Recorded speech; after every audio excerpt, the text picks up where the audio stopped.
I may bother Lucy on the beach a little bit later, and I'm even going to try to let y'all talk to our new director. How many of you have seen Burst Angel? Oh dear. Let's call it Breast Angel. Yeah. Okay, well, our cowboy Meg, Jamie Markey, I'm very proud to announce, is our new director for Negima. Really phenomenal. We have the added advantage of Jamie is also our not our head scriptwriter, but she's written most of the new season. Oh, wow. So for her to write and direct it means she's kind of got a little bit of a jump on what's going on. When she steps in the room to direct us, she's already very familiar with where the story is going. We also have a sub-director named Leslie. She's a brand new addition to the Funimation family. She is phenomenal. So she comes from a stage background. So, let me see. This is the first time I've been allowed to talk about Negima. We've tried to decide how you pronounce the new Negima, because it's Negima, ? Exclamation point. So we think it's Negima, but we're not sure.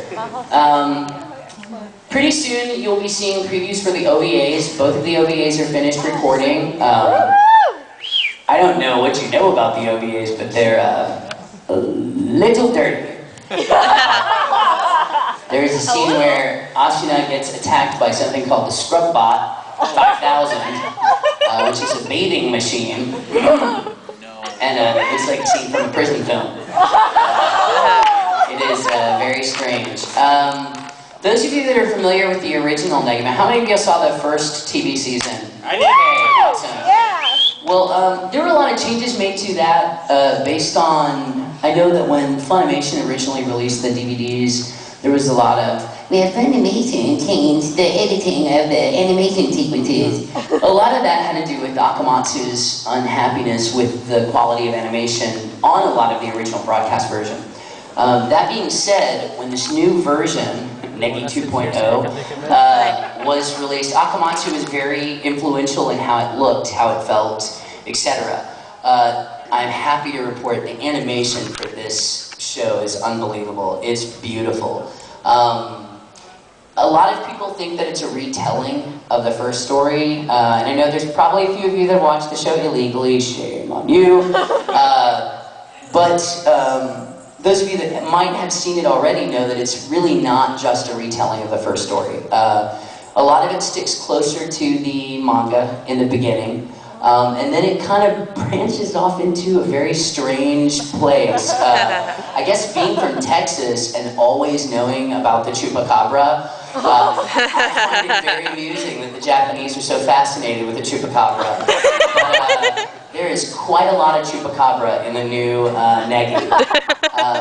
One of the neat things about the new version of Negi is it was produced very recently, and there are a lot of shout-outs to American pop culture in the animation itself. In fact, we were in one scene, and I think it was in Setsuna's room, and there was a box with Eric Cartman on it. Sure enough, it is Eric Cartman on a box. Yeah! Without giving anything else away, there is a shout out to South Park later in the show that blew my mind. That's too funny. There is a lot that is going to feel different about this show. You're going to find that the language is much more fluid. It's much more, I won't say localized because the original wasn't super localized, but the kids speak to each other a little less stringently, shall we say. Negi doesn't stay a whining crybaby the entire show, which I'm very happy to report. He's still the same sweet little Negi, but about a week after getting to the school, he kind of warms up to the girls and becomes an active part of life at Mohora Academy.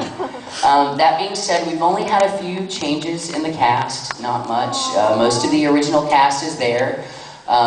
One very nice change, and it's not because of any bad blood or anything, but Michael Tatum, who is in Oran, is taking Troy Baker's role as Nagi, strictly because Troy Baker was not available. Troy Baker does movies and all kinds of stuff. And the neat thing was, Jamie was trying to find somebody that sounded like Troy.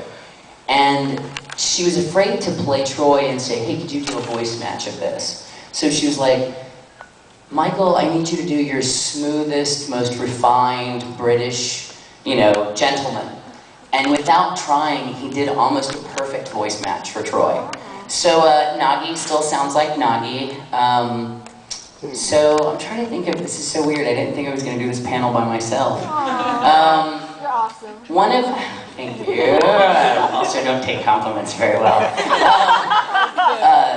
One of the things that's really, that I find really interesting about both the OVAs and the new Negima series is that me being the big anti-piracy guy that I am, I already knew there were several people that had watched the show, downloaded off of BitTorrents and whatnot.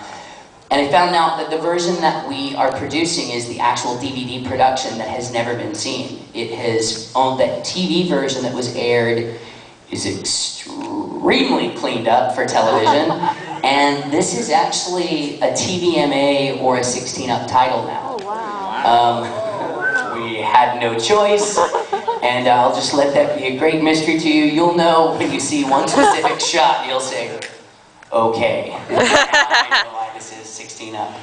But that being said, it's not dirty. It's not any dirtier than the original Negima was, definitely. It's not a monster show, and it's a harem show, and there's a lot of Lolita stuff going on. But for the most part, it keeps with the vein of who Negi is, and I think there's some really interesting character developments in this season.